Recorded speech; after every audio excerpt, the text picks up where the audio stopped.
Jai Hind everyone. Welcome to my YouTube channel which is Explore Yourselves, Banking and General Knowledge etc. Memoir of my banking journey by Mr. V.H. Ramakrishnan, retired General Manager of Bank of India. Episode number 24. The chapter Kenyan Safari is continuing. The link of earlier episodes is available in description. Spiritual activities. Having written so much about food and eating habits, I should also mention about our religious activities in Kenya. During my time, there was a Jain temple, Shiva temple, and Swaminarayan temple. There was also a small but beautiful Hare Krishna temple. During 1980, one Mr. A.R. Rajagopalan arrived in Kenya as the accounts manager of Air India. He met me at the office as Air India had an account with us. While talking to him, I found out that both of us had common links like Kanchimot. He had received a proper training in Vedas. One day he offered to teach us Rudram, Chamakam, etc. I had a good friend in Bank of Baroda called Santhanam. He retired as GM. He and three other friends decided to learn the Vedic hymns from Mr. Rajagopalan. One advantage in a foreign country is that you have less social commitment, so you could spare more time for other activities. We decided to have classes thrice a week. Initially, we had these classes in each house by turn, but a new problem cropped up. Our class was for a duration of an hour. In each house, some snacks were prepared to be served at the end of the class. While learning the hymns, the pleasant smell of something being fried would fill our nostrils. So, after a couple of weeks, we decided that we should avoid socialization with classes. Mr. Rajagopalan and his wife were the only members at their house. He said we could meet at his house. We told him that we should all keep only one jar of water and a cup, no coffee or tea or snacks. He agreed. This worked very well. I think for almost 3 years we learned many Vedic hymns and the attendance was very regular. Mr. Rajagopalan took another great initiative. He said we should assemble at a common place on all Saturdays around 6:30 to chant Vishnu Sahasranam. Now where to meet? We zeroed in on Hare Krishna temple which was in parklands and was easily accessible to all. Parking was also not a problem.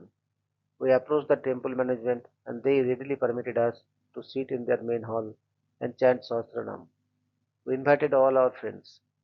This recital became quite popular and about 20 families participated in them.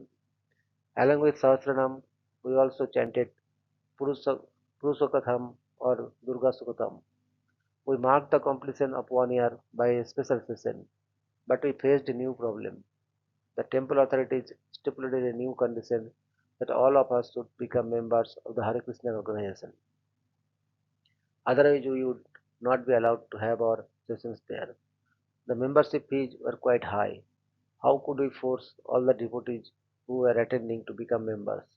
So we decided to shift our venue. We approached the Shiva temple, which was in the city center. They wholeheartedly welcomed us, so we shifted the venue. Surprisingly, the attendance did not come down despite the parking problems. We continued even after Mr. Rajagapalan left. When I visited Nairobi in 1997, S.S. Rao, who was the chief executive, told me that the chanting continues, and after 13 years, I once again participated in the chanting. Many faces were new.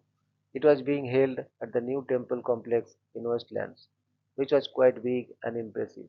I understand the practice of Saturday of chanting still continues. I am proud as one of the initiators of this program.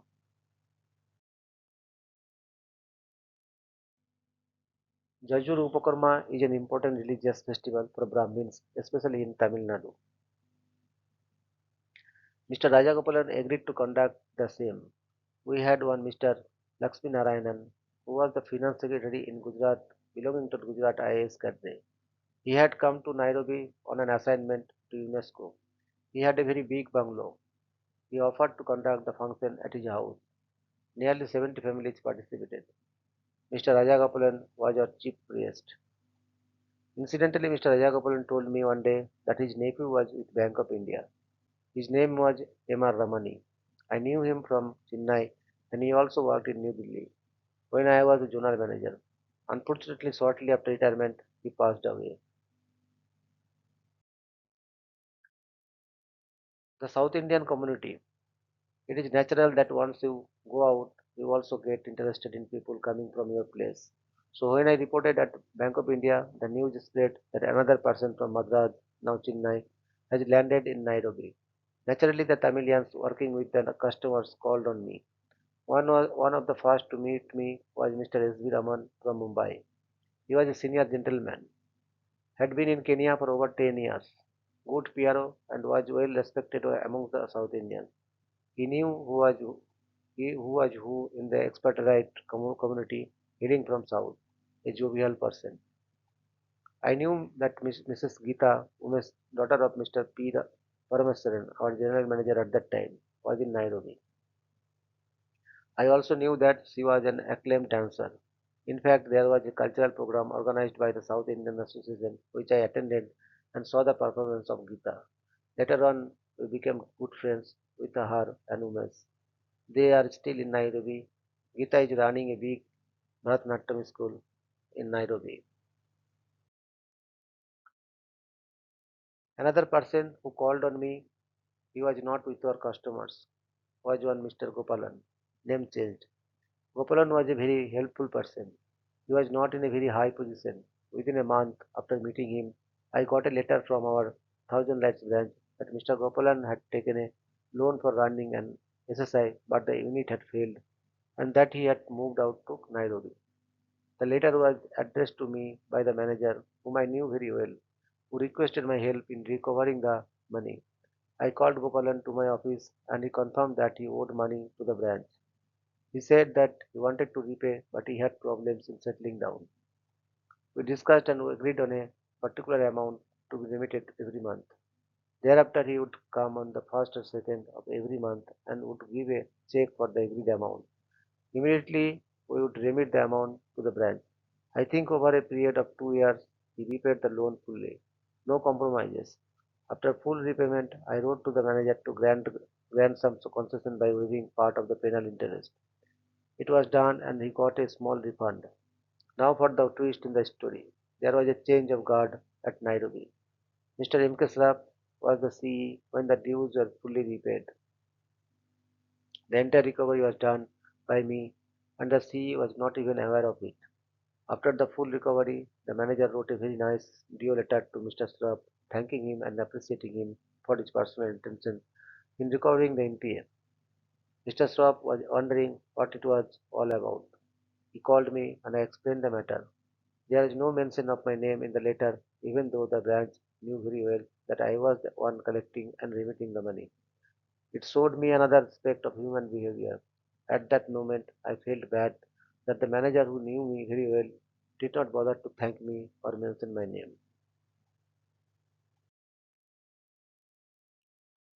25 kilometers for milk. I had a good use for the car soon after I bought it.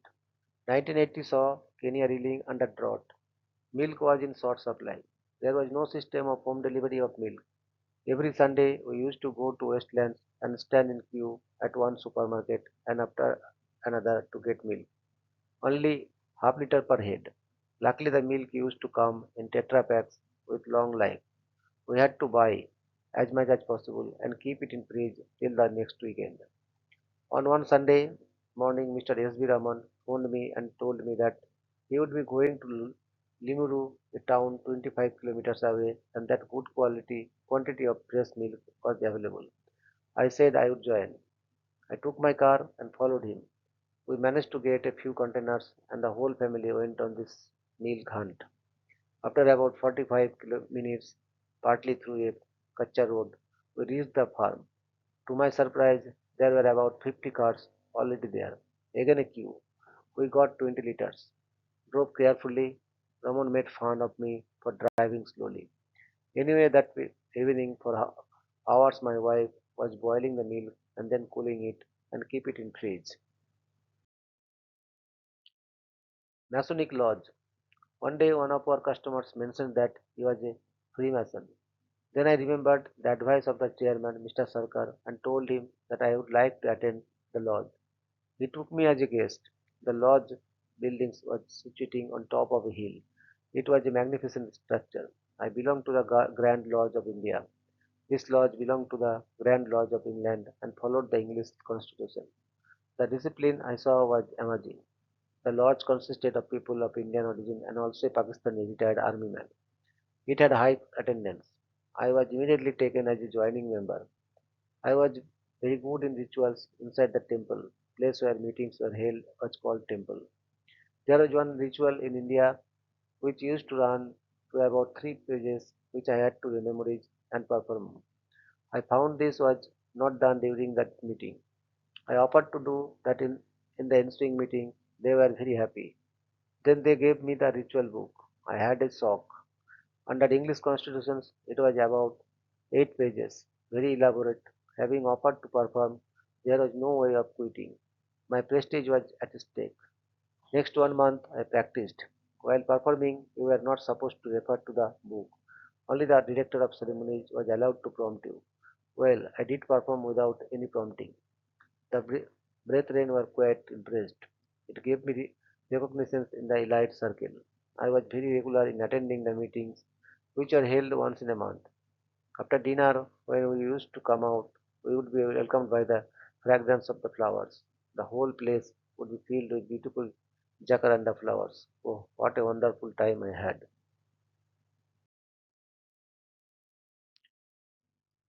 Tailpiece. There was one floor meal of a customer. It had a Kenyan lady who was looking after the shop. The owner was a Gujarati. Once an Indian asked the owner in Gujarati as to how he was trusting a local person to run the shop. The reply came in Chase Gujarati, not from the owner, but from the Kenyan lady who told the Indian customer that she was with the shop for 20 years. Moral of the story, never assume others cannot understand your language. Job for wife. One good thing my wife did after getting the car was to learn driving. There was a driving tutor of Indian origin available nearby. He agreed to train my wife. She was very patient and took almost 30 lessons before gaining confidence for going for test. She came out successful, but she also had to follow the usual routine. The instructor told her to put some money in an envelope and keep it inside the dashboard. After the test was over, a real test including 3-point turning, she found that the cover was missing. She never knew when the inspector, who was sitting in the front seat, took the cover. Next thing she decided was to take up a job. This was partly due to our financial position. No substantial savings except for the margin for the car. Wives of expertise were issued work permits for either a teacher job or for working in the Indian High Commission. She could get a job only in a private primary school since she had not done teacher's training. Her qualification as university rank holder in MSc Maths did not count. She became a teacher in a school where my daughter was also able to get admission. Thoughts of back to India. Things were going smoothly. Having a car made all the difference. We could have moved around and visit places. Then one night everything changed. It was September 1980. I had completed 1 year and a few days. We were all deep asleep. The phone at home started ringing. The operator said I was getting a call from India. Again, I have to remind the readers that there was no STD facility in India. I looked at the clock. It was 3 a.m. That meant it was 5:30 a.m. in India. My first fear was about my father, who had undergone a major surgery 1 year ago. Within a few seconds, my brother-in-law came on the line. He told me that my mother was not well. She had been admitted in the hospital and her condition was serious. He advised me to immediately start by the next available flight. I asked him only one question: where are the chances of survival? He said it was 50-50. Then I felt that perhaps he was not telling the whole truth. Anyway, I told him that I would call him up with my travel plans. I knew there was a flight to Mumbai in the morning around 9 a.m. or so. I started packing. In fact, except for a few essentials, there is nothing to pack. Around 5:30 a.m., I rang up my brother-in-law. My sister-in-law answered. I requested her to tell me the correct situation. She informed me that my mother was no more and that even the cremation was over. I had no time to break down. I rang up Mr. Limdi and informed him. As usual, he was very sympathetic.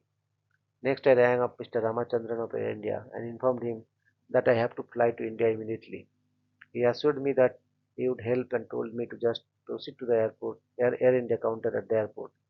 I requested one of my colleagues to drop me at the airport. When I reached the counter, I was surprised to find Mr. Limdi and Mr. Ramachandran there.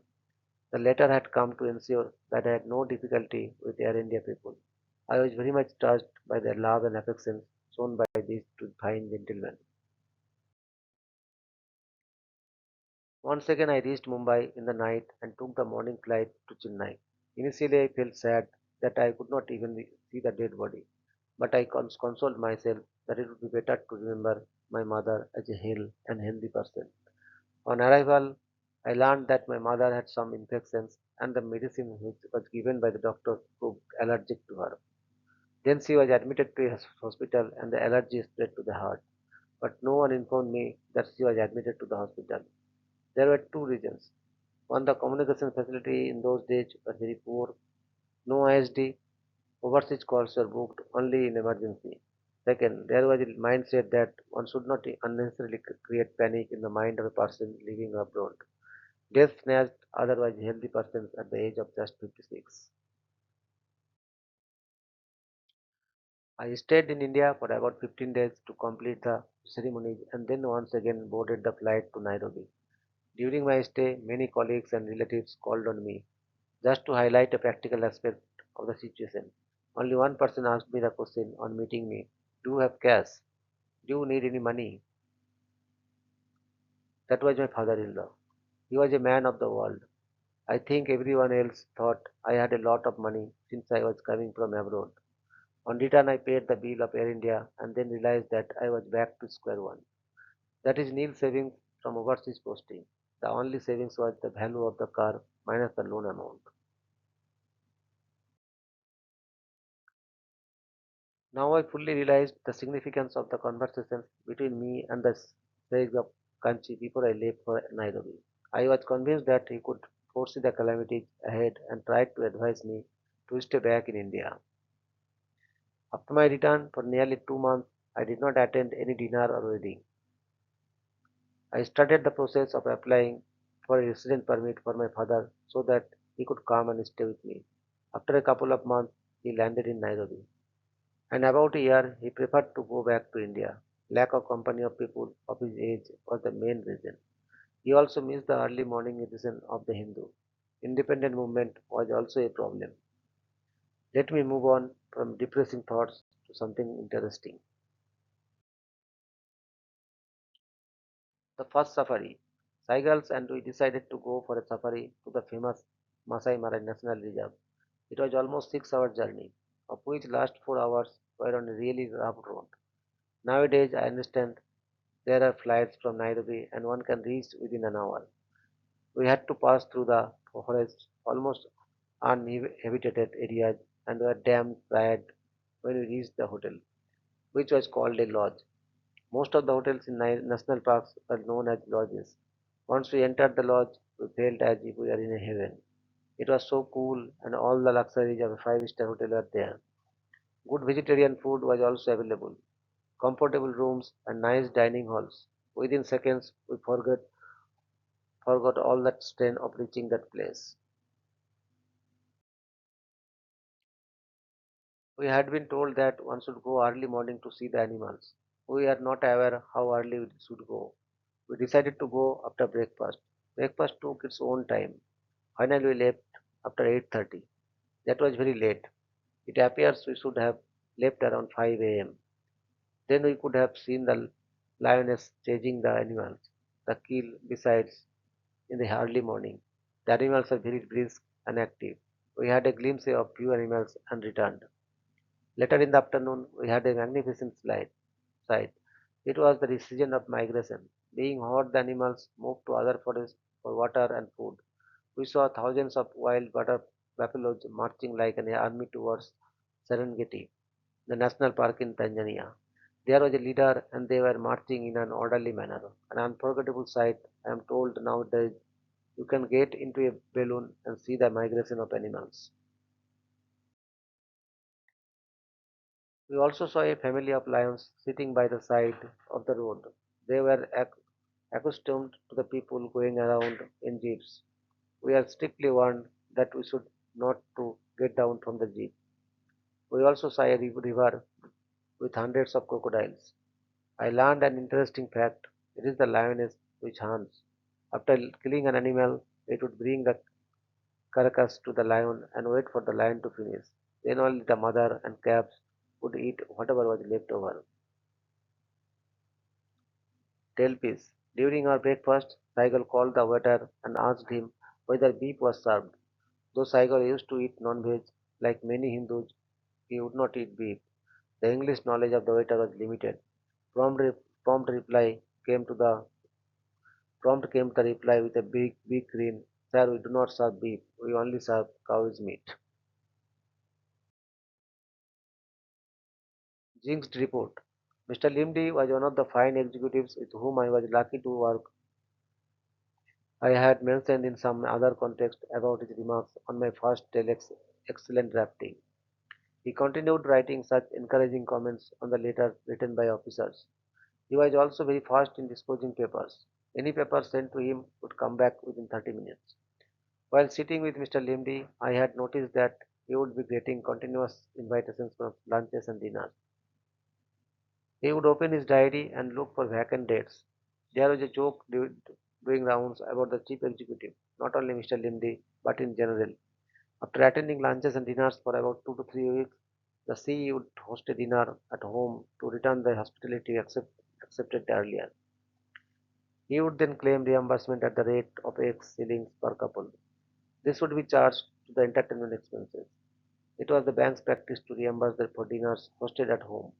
With the money claimed, his household needs would be taken care of until the next dinner hosted by him. In other words, the CE need not spend any money for groceries and vegetables from his salary.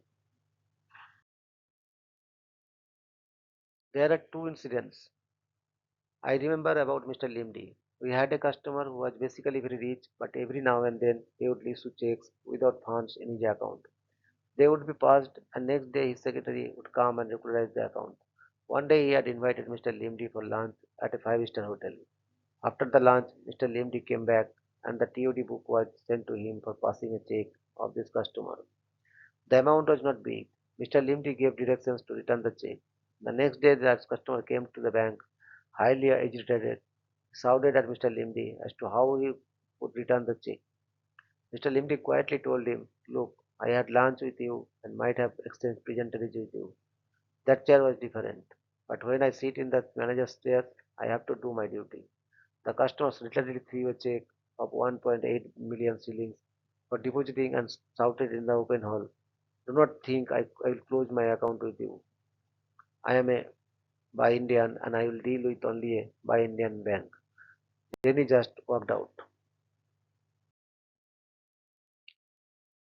Mr. Limdi was asked by head office to survey Zambia for opening a branch. He went and surveyed, but did not submit his report. Reminders after reminders were coming from HO. I went to him once, even though it was not within my purview, and asked him why he was not sending the report. He said something unbelievable. He said whenever he started writing the report, something happens to him and he was unable to proceed further. It was as if someone was holding his hand, not allowing him to write further. Voodoo magic. I told him he could dictate the report and I would write down. He said he would try to finalize by himself somehow or other. Finally, he did send the report, but each felt his report was outdated. But till today, it is a mystery to me as to why such an efficient officer like Limdi, I used to think of him as a person who had embodied the best qualities of Mr. Shukla and Mr. Vaidya, could not send his report in time. Incidentally, I learned recently from Mr. Sannal that Mr. Limdi had earlier worked as an officer of Nairobi branch. He came back to India and was the manager of Varanasi branch. Later, he was posted as chief executive of Kenya branches. Change of guard. A few days after the Jambian report episode, Mr. Limdi was transferred back to India. However, he resigned and joined the local bank. We are wondering who would be coming in his place. We are hoping that Mr. Majumdar might be elevated, but that did not happen. Mr. M.K. Sraf was posted. I had written about Mr. Sraf in my time management series. Sraf was very well known to me and Benegal. All of us had worked in Chennai. Very efficient executive, highly sophisticated, articulate, and of impeccable integrity. We could not have hoped for a better person.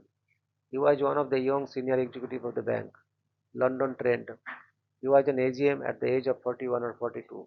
Later on, he became a DGM at the age of 44 or so. Had he continued in the bank, I am sure he would have become a chairman and even beyond that. He resigned from the bank when he was the general manager of Gujarat. Anyway, that is a different story. Change of guard. While Mr. Limdi ensured steady growth of business, being a little conservative, Mr. Swap was quite opposite. He was dynamic and was interested in increasing the business by leaps and bounds. Mr. Swap became very friendly with customers. His way of listening and reacting would tempt one to pour all his grievances to him. That happened with quite a few customers who used to discuss their family problems with him. Mr. Swap and his wife, Misaka Ben, were also very good hosts. My friendship with Mr. Swap continued even after he left the bank. Mr. Swap had a great quality. He would always remain cool and calm even in crisis, would never shout at anyone. He used to keep in his wallet a list of his seniors and all their date of retirement. He was very conscious of his career path. Drive in cinema. One of the immediate things which we did after getting the car was to go to the drive to cinema. There are two drive-in cinemas in Nairobi. One was Bellevue and another Fox Drive-in Inn. Of those Fox was nearer to us. We always used to take a snap decisions for going for a movie, even on weekdays. I normally used to reach home by 4:30. There was no need to dress elaborately for going to the movie as all of us would be sitting in the car. Drive-in cinema was totally a new experience for us. There were no drive-in cinemas in Chennai. Maybe there was one in Mumbai. If children had no homework and if the movie was a children's movie, we would leave by 6 p.m. and reach well before 6:30. They used to fix a speaker in the car through which we can hear the dialogue. There was a very good cafeteria and I used to go there and buy freshly made finger chips with tomato ketchup.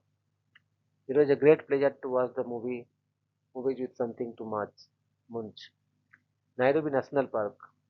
This was just outside Nairobi. Vast park, a bigger version of our zoos. The advantage was that you could drive throughout the park in your own car. You could spot wild animals in natural surroundings. We used to go early morning and drive around the park till noon and then come home.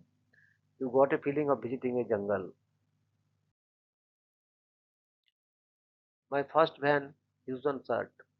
D. Krishnamurthy, who retired as GM in our bank, was selected for London training in 1980. I had occasions to talk to London often for official matters. DK was known to me from the day he joined the bank. Once I spoke to him or wrote to him, I do not remember now, and made a request to buy and send me a Van Housen t-shirt. I gave him the size also. I promised to pay him. I was always wanting to buy that brand. He promptly bought the shirt and sent it to me. It was a lovely blue shirt. In fact, it was the first imported shirt that I got. DK refused to take the money. Recently, I checked up about this. He maintains that I had paid him the amount.